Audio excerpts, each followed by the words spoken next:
We will start the new topic, the growth of Sufism, from the chapter Bhakti and Sufi traditions. So here comes Sufism. Okay, so here you can see is an English word coined in the 19th century. It can be used or invent. Okay, the word used for Sufism in Islamic texts is tasawwuf, and you can see historians have understood the term in several ways. According to some scholars, it is derived from the term suf, which means wool. Okay, it's referring to the coarse woolen clothes, or you can say the woolen garments, okay, worn by the Sufi. And other, it derives its meaning safa, meaning purity. It may be possible that they had used this word for safa, the platforms or the elevated heights of the platform outside the prophet mosque, where a group of people, or the group of people, they were followers, they assembled to learn about the religion or the faith. Here comes that in the early century of Islam, you can see a group of religious minded people. Here they are talking about the spiritual peoples, okay, they called Sufi, who they were called Sufi. They turn into asceticism and mysticisms. So when we talk about the asceticisms, it means हम सन्यासी भिक्षु योगी की बात करें, the doctrine that one can reach a high spiritual state through the practice of extreme self denial. A person who lead a severely simple life and quit from the normal pleasures of life, or deny himself or herself from material satisfaction. Okay, and then mysticism, you can see it refers to a tendency in which the practitioner, okay, it attempt to attain close spiritual proximity or closeness to the divine, and at least he rise above the everyday world. Okay, within Sufi traditional, you can see meditation and prayer, this frequently take the form of singing, dancing, poetry, or other forms of artistic expression. Sufi mystical traditions, okay, it accentuate, okay, here you can see the rapture, ecstasy, and intoxications, a state of extreme happiness or overwhelming emotions. Okay, so here you can see that they protest against the Sufi, okay, who turn to asceticism and mysticism. Asceticism and mysticism, they protest against the growing materialism in the caliphates. Okay, it's a government under a khalifa. A caliph is the spiritual leader of Islam who claim themselves as a successor of Muhammad. So you can see, you have read about the four caliphs were Abu Bakr, Umar, Uthman, and Ali. So the Caliph justified their power on the basis of their close association with Prophet. They were concerned with the material, okay, values or ordinary life rather than a spiritual existence. So they were critical of the dogmatic definition. It means they evaluate or analysis the merits and demerits of this orthodox definitions and scholastic method of interpreting the Quran and Sunnah. Okay, so here you can see, and the rational investigation based in accordance of logic or reasoning, okay, of the method for the interpretation of Quran and Sunnah. So here they were critics of this orthodox definition and rational interpretations. Okay, the traditions of the prophet adopted by the theologians. So this methods were adopted by whom? The scholars who can study the nature of God and religious belief. So instead of that, of being such rational, they laid emphasis on seeking salvations or moksha through intense devotions, love for God, and following, you can see, his command, and following the example of the Prophet Muhammad, whom they regard as a perfect human. So here you can see that for salvation they need to practice the intense devotions for God, intense devotions and love for God, following his command, and the preaching of the Prophet Muhammad, whom they believed as a perfect human being. The Sufi thus sought in interpretations of Quran on the basis of their personal experiences. So when we talk about this, there are three Sufi order: Khanka, Silsila, Sama. So here you can see by the 11th century, Sufism evolved into a well-developed movement with a body of literature on Quranic studies and Sufi practices. So here you can see that it developed, well-developed movement, okay, in the 11th century, and had their own literature. You can see had their own Quran and Sufi practices, literature of Quran and Sufi practices. Institutionally, the Sufi began to organize communities around the, you can see, hospice or khanka, which in Persian we call it khanka. So here they organize their community, if we talk the Sufis. And what are the hospice or khanka? Here they are. Khanka is a Persian word meaning a house or abode of Sufi and dervishes, a place of shelter for a large number of Sufis. So Khanka generally had residential building, mosque, madrasa, majar, and various ancillary buildings. Okay, so here you can see that this khanka was controlled by a teaching master whom we called Sheikh in Arabic and Pir or Murshid in Persian. So he enrolled disciples, okay, murid, and he appointed a successor Khalifa for khanka. He established rules for spiritual conduct.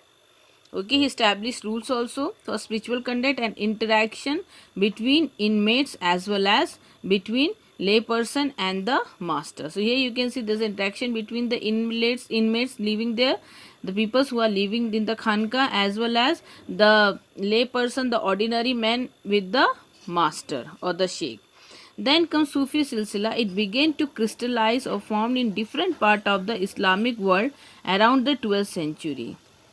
So the word silsila literally means here is a chain that signify a continuous link between a master and a disciple, stretching as an unbroken spiritual genealogy here to the Prophet Muhammad. It means that the first person in our ancestral line, Prophet Muhammad. So whatever link they are having, they are living. If we talk about this chain, this has a link between the first person of our ancestor, that is Prophet Muhammad. It was through this channel that spiritual powers and the blessing, okay, were transmitted to devotees. So here you can see the special rituals of initiation were developed. In many initiates took an oath of allegiance. So here you can see there was a special ritual of initiation that were developed in Sufism. One was the oath for allegiance, but allegiance here they took oath to follow the law of Sufi Silsila. Okay, wore a patch garment. It means patch work in a torn area of the dress and then shave their hair. So these are some rules for spiritual conducts. Some of the rules of the spiritual conducts. Okay, when the sheikh died, okay, his tomb shrine or dargah, which we in Persian terms meaning court or darbar, became the center of pilgrimage. The people used to visit in this place or ziyarat to his grave, particularly on his death anniversary, on an occasion of his death anniversary, or of marriage, signifying the union of his soul with God. It means that what is the importance of visiting this place? It means that they are signifying that his soul has been merged with the God. This was because people believed that in death saints were united with God and were thus closer to him than when living. Okay, people sought their blessing to attain material, okay, and spiritual benefits. So they start praying for fulfill their wishes, okay, or the spiritual benefit. So thus evolved the cult of the sheikh, revered as wali. So now the sheikh was given respected as wali. Wali here you can see friend of God was a Sufi who claimed proximity, means closeness to the Allah, acquiring his grace, barakat, to perform miracles.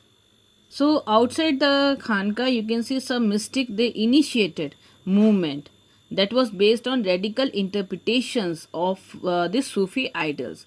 So many, they show lack of respect to Khanka and took to mendicancy. Here you can see the practice of begging, condition of being beggars, and they observed celibacy, brahmacharya. They ignored ritual and observed extreme form of asceticism. Okay, so here you can see that they started doing means ghor tapasya karna. They were known by different names: Kalandas, Madaris, Malang, Hedris. Because of their deliberate defiance, you can see, of the Shariat. Okay, so here they refused to obey the Shariat or the Islamic law. They were called Besariyat. Okay, Besaria. In contrast, if we talk about to the Basaria Sufi who compiled with it. So here you can see one were the who are not following the Islamic law, and other who followed the Islamic law. So the saints, they organized themselves into 12 silsila order. The importance among them were the Chishti and Suharwardi silsila, both of which belong to the Basara order. So the Chishti silsila was begun by Khaja Moinuddin Chishti, who came to India around 1192. None of his record remain, and he is widely known through the writing of his disciples and followers. So the most famous of these Chishti saints were Nizamuddin Aulia and Naziruddin Chirage Dilli. So here you can see life in the Chishti Khanka. So the Khanka was the center of social life. Okay, we know about Sheikh Nizamuddin Hospice. You can see 14th century. It was, or you can see the house.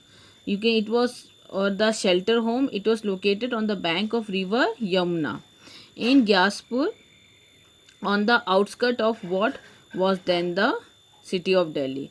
So it includes several rooms and a big hall we call Zamate Khana. So you can see where the inmates. Inmates here are the family of the Sheikh, his attendant and disciples, and the visitors lived and pray. And when we talk about the Sheikh, he lived in a small room on the roof of the hall. You can see in the upstairs where he met visitors in the morning and evening.